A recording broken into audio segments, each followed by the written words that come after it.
मन मंदिरा गजर भक्तीचा.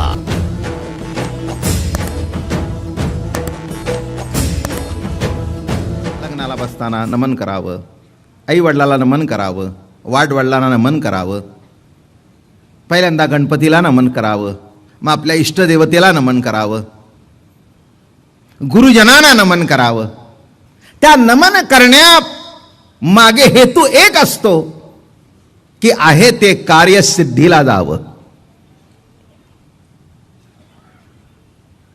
हे फार वर्म आहे याच्यामध्ये. आता काही काही माणसं मानत नाहीत, नाही का? ते म्हणतात काय नमस्कार करायचा आहे, मी शिकलो, मी अभ्यास केला, यांना नमस्कार करून नोकरीला जायची गरज काय? बरोबर, मी कोणालाच चुकीचं म्हणत नाही, म्हणायची आवश्यकताही नाही. ठीक आहे, ज्याला जे बरोबर वाटतं ते करावं. पण काय काय गोष्टी करण्याकरता आयुष्य जावं लागतं, तेव्हा कळतं की याची आवश्यकता आहे. नमन. अहो, एवढा ग्रंथ निर्माण करायचा आहे. एक लक्षात ठेवा, कुणीतरी बोलला आणि त्याच्यावर काहीतरी लिखाण करायचं असं नव्हे. प्रत्यक्ष भगवान बोलतायत. अर्जुना संकट पडता जड भारी, गीता सांगे हरी कुरुक्षेत्री, तोची अवतार धरी अलंकापुरासी, आणि ज्ञानाबाई सुंदरी तारावया. किती वर्म आहे बघा. तोची अवतार धरी अलंकापुरासी. अर्जुना संकट पडता जड भारी. अर्जुनाला संकट पडलं आणि भगवान धावून आले आणि त्यांनी जी गीता सांगितली तीच मराठीमधून ज्ञानेश्वर भगवंतांनी सांगितली. सोप्या भाषेमध्ये, कळेल अशा भाषेमध्ये. माझा मराठाची बोलू कौतुके, नाही का? कौतुके म्हणण्यामध्ये सगळं कौतुक आहे, नाही का? हो, आता सगळेजणच नमस्कार करतात, पण त्यामध्ये कौतुक असतं, आदर असतो असं नव्हे. नमनाचे सुद्धा प्रकार आहेत बरं का. पुष्कळ आशीर्वाद रूप नमन आहे, नमस्कार्य रूप नमन आहे, वस्तुनिर्देश रूप नमन आहे, लाक्षणिक नमन आहे. हे म्हणाल तुम्ही कुठून काढलं? हे अनुभवातून निघालं. काही काही माणसं आपल्याला भेटतात, आता टावलता येत नाही, नमस्कार.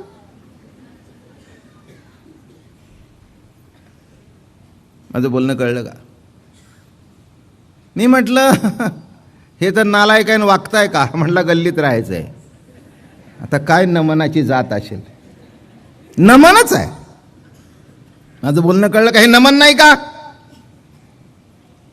नाही का? हे नमन नाही का? भेटल्यावर नमस्कार नमस्कार नमस्कार. फार दिवसाने भेटला, दिसला नाही, नमस्कार. वाजवीपेक्षा जास्ती करतो. मी एकाला विचारले हे नमस्कार का? म्हणला बाबा महाराज जा ना तुमच्या रस्त्याला, राहू द्या आम्हाला गल्लीत. माझं म्हणणं लक्षात ठेवा, हे लाक्षणिक नमन सुद्धा तुमच्या घरातलं सांगू का?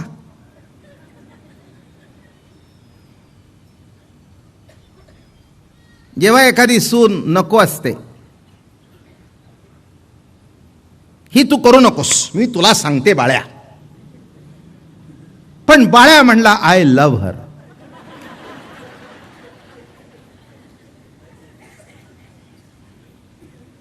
आता नमन सांगायचं नाही, ही सुद्धा यादी सांगितली पाहिजे तुम्हाला.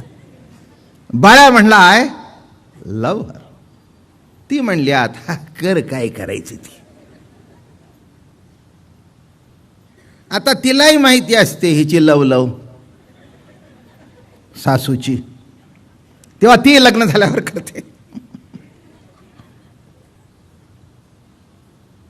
काय तिलाही नमस्कार केलेला आवडत नाही, हिलाही करायला आवडत नाही, तरी नमन. खरंय का खोटं आहे? एकही खोटं म्हणणार नाही. मी तुम्हाला लिहून देतो, 100पैकी 99 सुना ज्या सासूला नमस्कार करतात तो नवरा असं करतो. कशा हसल्या बघा.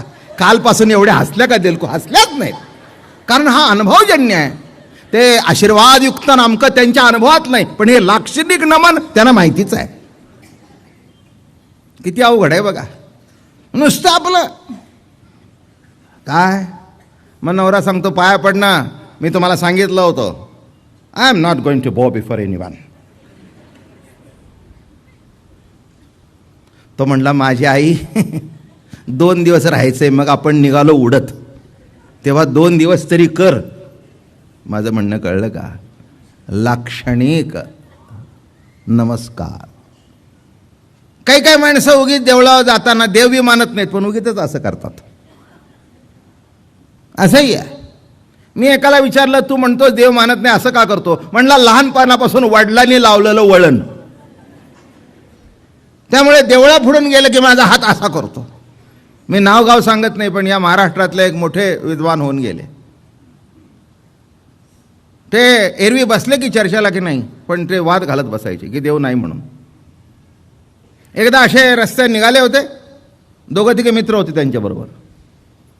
पण त्या दिवशी मित्रांना जरा उशीर झाला म्हणून हे पुढे गेले आणि देऊळ आल्याबरोबर त्यांनी असं केलं. मित्र मागे उभे होते, चालले होते. ते म्हणले हे काय भानगड, आपल्याला रोज दुष्ण्यात होतो ना, असं करतो.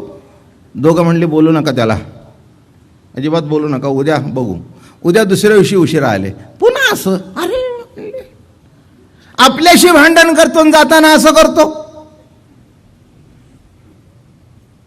तिसऱ्या दिवशी असं झालं, त्याने गचकन पकडलं. म्हणले महाराजा हे काय, आम्हाला नाही म्हणून हिणवता आणि तुम्ही असं करता. ते म्हणले गडे हो ऐकून घ्या, नाहीही देव ही माझी खात्री आहे, पण असेल तर पंचायत नको.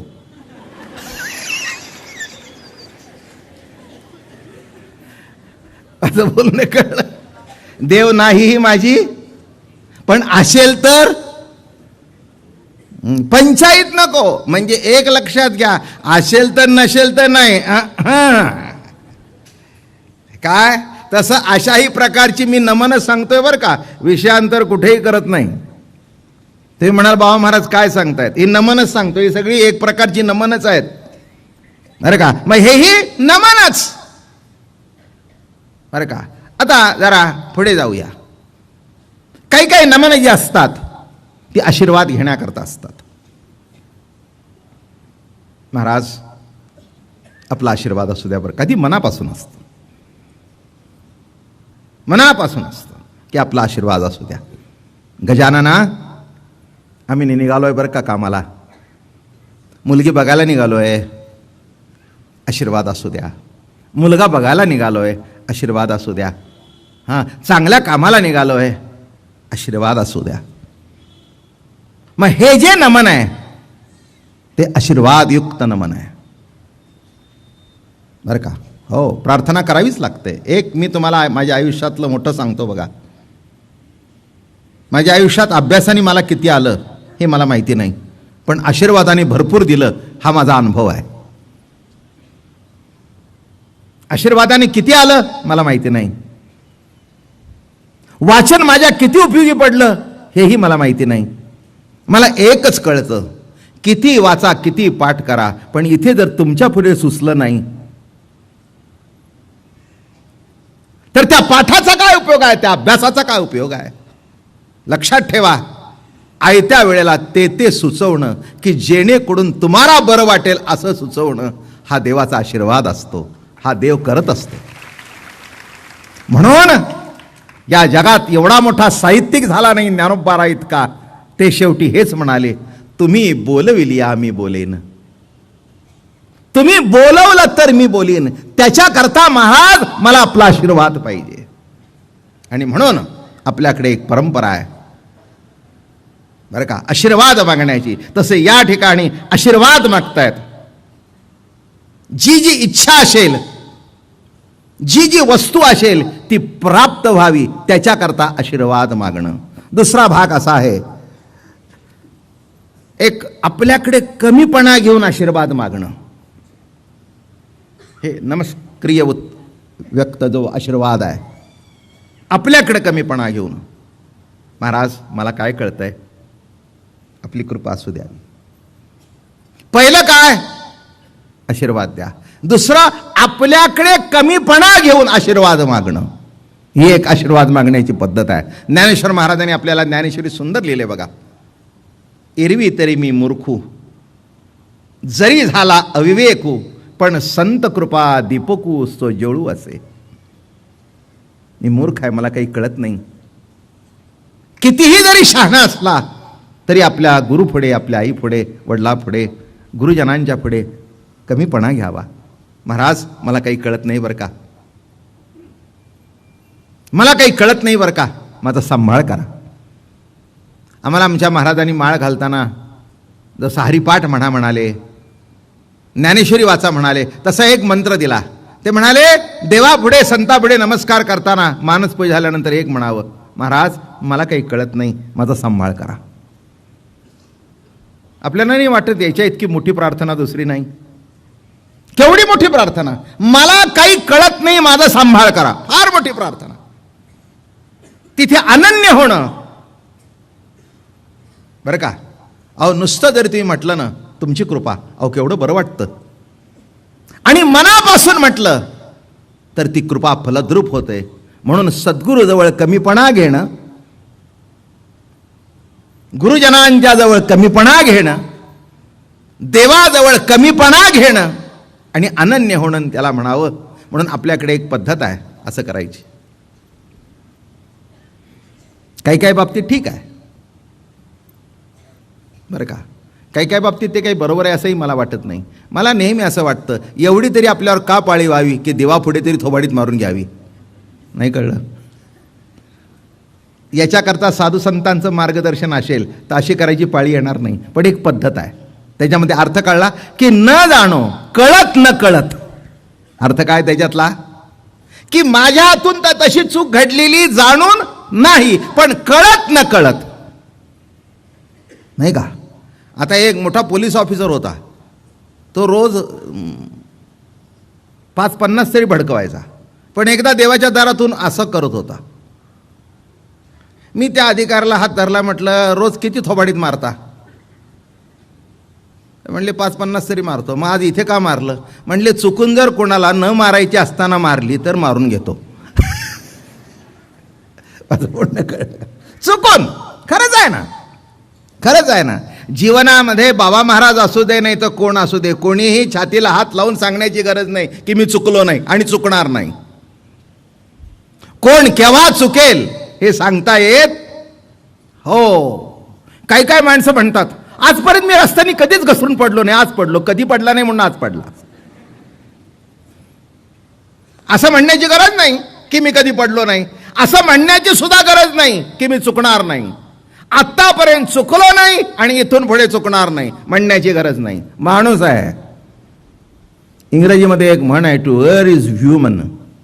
चुकणं हा मानुष्य स्वभाव आहे बरं का. कोणी चुकणार नाही असं म्हणण्याची गरज. हो, याच्यावत जीव मात्र तुम्ही काय मी काय. आयुष्यामध्ये कुठे नाही कुठेतरी चुका या रोज घडतात. काही चुका क्षम्य असतात, काही चुका अक्षम्य असतात, पण चुका घडत नाहीत असं काही नाही बरं का. किती फ्रीजमध्ये दूध ठेवलं तरी नासल्याशिवाय राहत नाही. किती काळजीने भाजी केली तरी काहीतरी कमी जास्ती झाल्याशिवाय राहत नाही. हे तर चुकतंच. मग आता मला सांगा की महाराज आपल्याकडे कमीपणा घेऊन एक नमन केलं जातं, ते काय? आणि इथे जे नमन आहे ते वस्तू निर्देश रूप नमन आहे. वस्तूला निर्देश करून ओम.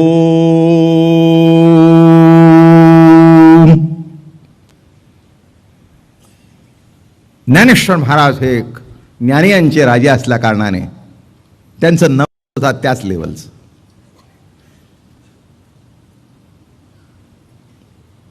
बरं का. एखादा शिकाऊ जेव्हा गातो तेव्हा ते कोणाचं तरी पद गातो,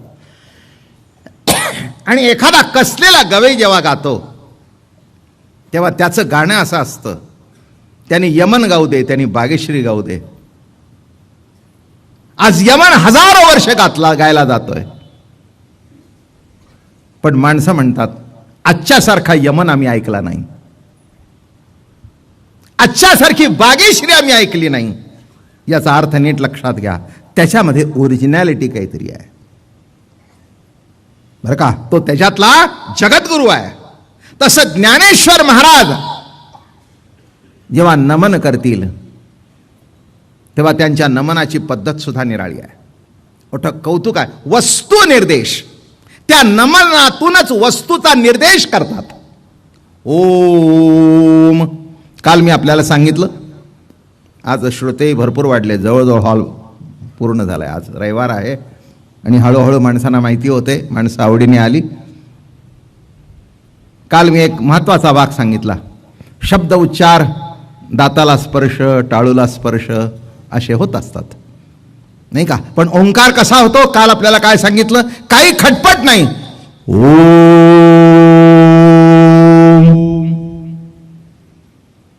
तोंड उघडलं, आतमध्ये नाद टाकला, एवढंच केलं. ओ. आणि म म्हणण्याकरता काही केलं नाही, फक्त तोंड बंद केलं. ओ. म म्हटला का मी? नाही म्हटला. इथे काय केलं? ओ तरी म्हटला का? नाही. ओ झालं. एका अक्षरामध्ये अकार, उकार, मकार अशी ओवी आहे. ओंकाराची एकुशी अक्षरे होती अ उ मकारेसी, ती उपजत वेदेसी उठली तेणी. ओंकाराच्या कुशीमध्ये काय काय अक्षर आहेत? अकार, उकार आणि मकार. वस्तू निर्देश आहे. हे शब्द ब्रह्म आहे. लक्षात ठेवा, पुष्कळ काही काही याच्यातून एका शब्दातून सांगतात. शेवटी आपल्या पुढे शब्दसृष्टीतून वस्तू निर्देश करायचा आहे. तरी परमात्माईसे जे एक वस्तू असे, ते जया दिसे ज्ञानास्तव. वस्तूची जाणीव, वस्तूची प्रतीती. वस्तू शब्द पहिल्यांदा समजून घ्या, नाही तर घोटाळा होईल. ही वस्तू घड्याळ, हा माईक वस्तू, हे चष्म्याचं कवर वस्तू, ह्या सगळ्या वस्तूच आहेत. हे ऐकलं असेल, पण पुन्हा सांगणं अत्यंत आवश्यक आहे. माणसांच्या सगळ्याच गोष्टी लक्षात राहतात असं नव्हे. पण वस्तू शब्द हा परमसत्तेला आहे. वसतु वासुदेव. वस्तू तुमच्या माझ्या ठिकाणी वस्ती करून आहे तो, ती वस्तू आत्मवस्तू. तरी परमात्मा ऐसे जे एक वस्तू असे, ते दया दिसे ज्ञानास्तव, ते ज्ञानदेव. तरी परमात्मा अशी जी एक वस्तू आहे, तसं वस्तू निर्देश. त्या एका शब्दातून लक्ष कुठे जातं? वस्तूपर्यंत जाऊन पोचतं. म्हणून इथे काय म्हणतात? आता सगळा शब्दाचा खेळ तुमच्या पुढे मांडायचा आहे बरं का. हे कसं आहे माहिती आहे? बोल बोले आबोले. बोल बोले, बोल बोले आबोले.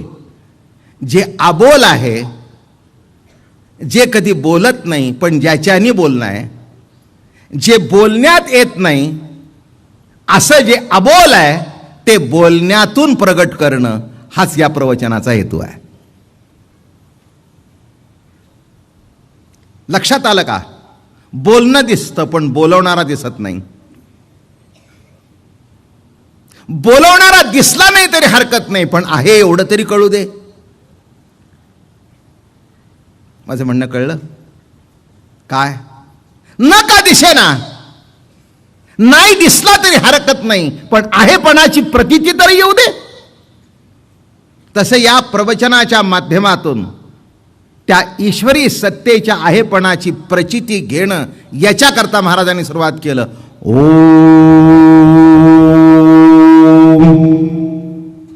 पण काल एक ओवी म्हटली होती, ओंकार ब्रह्मपूर्ण त्यासी प्रकाशितसे चैतन्य घन, त्या भगवंतासी शरण.